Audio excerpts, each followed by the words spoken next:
오늘 첫 번째 항목은요. 독도는 우리 땅입니다. 우리 땅이죠.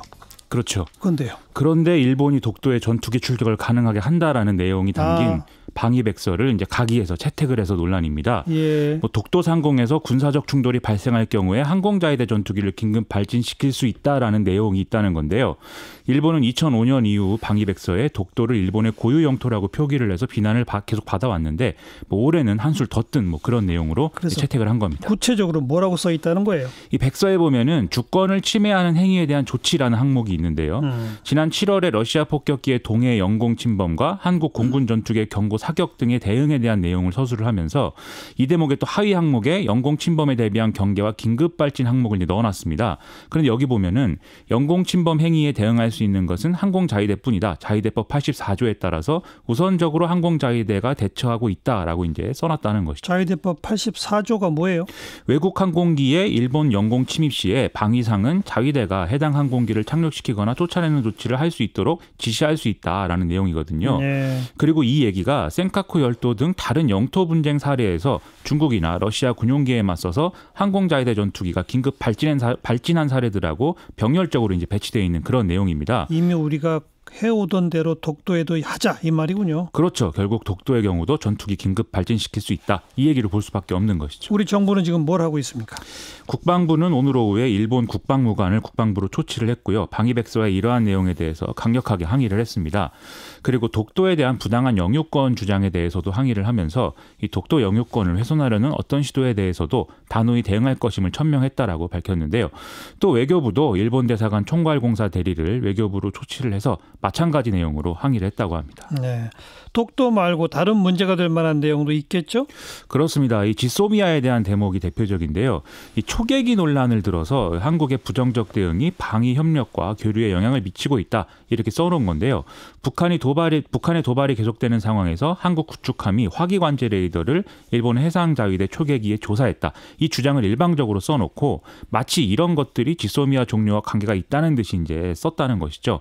외교부와 국방부는 이 대목에 대해서도 같은 항의를 해놓은 상태입니다. 그런데 아베 신조 일본 총리는 유엔 총회에서도 이 부분에 대해서 일방적 주장을 길게 했다고요? 그렇습니다. 아베 신조 총리는 우리 시간으로 어제 오전에 유엔 총회 일정 중에 이제 기자회견을 열고 이 악화된 한일 관계에 대한 해결책을 묻는 질문에 이런 일방적인 답변을 했는데요. 한일 관계가 한미일 안보 협력에 영향을 줘서는 안 된다는 게 일본의 일관적 입장인데 한국이 일방적으로 지소미아 종료 통보를 해온 것은 매우 유감이다. 이런 내용이었습니다.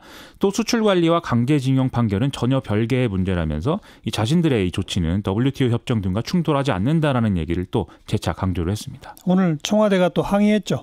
그렇습니다. 오늘 청와대는 지소미아 종료 당시에 우리 정부가 왜 그렇게 할 수밖에 없는지를 일본 측에 수차례나 설명을 했다면서 아베 신조 총리를 향해서 진정으로 한일 관계가 미래지향적이 되길 바란다면 더 신중하게 발언해야 한다 이렇게 강조를 했습니다. 아울러 현지 시간 26일 강경화 외교부 장관이 뉴욕에서 모테기 모시미스 일본 신임 외무상과 한일 외교장관 회담도 가졌는데요. 이 자리에서도 예상대로 입장차만 확인해서 어떤 합의에 이르는 그런 상황은 아니었다고 합니다. 한편 이낙연 국무총리는 오늘도 대정부 질문에 출석을 해서 일본이 부당한 경제보복 조치를 철회하면 지소미아 종료 결정을 재검토할 용의가 있다는 설명을 내놓은 바 있습니다. 계속 한일 관계는 갈등이로군요. 그런 상황입니다. 싸움기 두 번째 항목은요.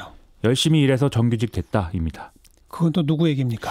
오늘 딸을 부정 채용하도록 해서 KT로부터 뇌물을 받은 혐의로 재판에 넘겨진 자유한국당 김성태 의원의 첫 공판이 진행이 됐는데요. 이 김성태 의원 측은 딸의 채용 과정에 대해서는 아는 바 없고 단지 열심히 일해서 정규직 전환이 된 것으로 이해하고 있다라고 주장을 했습니다.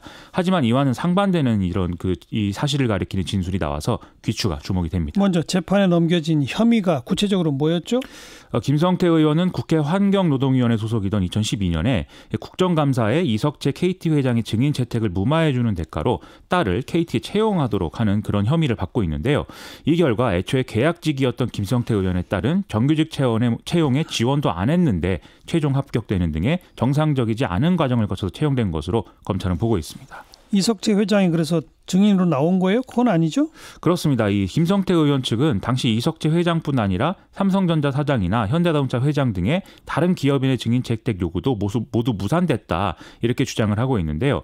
그리고 이석재 전 회장 증인 신청은 문체위, 정무위, 행안위에서도 이제 이루어졌는데 모두 채택이 되지 않았다라는 점을 들면서 자신을 향한 이런 의혹들을 전면 부인을 했습니다. 자기가 국회의 증인 채택 무산되도록 힘써준 거 없다. 그렇죠. 원래 무산이 되는 판이었다 뭐 이런 얘기인 건데요. 예. 이석재 전 회장 측도 뭐 당연하겠지만 김성태 의원의 딸 채용 과정에 전혀 관여한 바 없다라는 주장을 계속하고 있습니다. 그런데 오늘 재판에서는 어떤 진술이 나왔다는 얘기입니까? 오늘 재판에 서유열 전 KT홈 고객부문 사장이 증인으로 나왔는데요. 2011년 2월에서 3월께에 김성태 의원 사무실에서 차를 마시고 일어서는데 김성태 의원이 책상 위에 있던 하얀색 대봉투를 집어서 주더라는 것이죠. 김성태 의원은 그러면서 자신의 딸이 KT 스포츠단에서 경험 삼아서 일을 할 수 있도록 알아봐달라 이런 부탁을 했다고 증언을 하고 있습니다. 그 봉투에 뭐가 있었다는 거예요?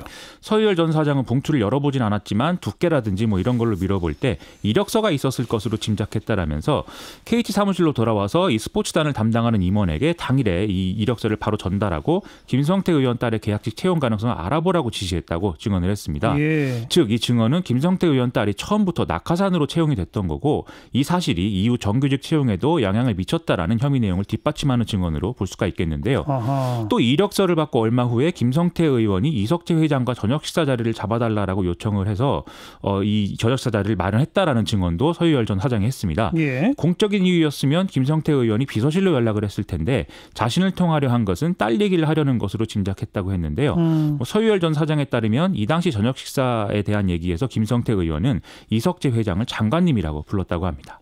회장이 아니라 장관이라고요?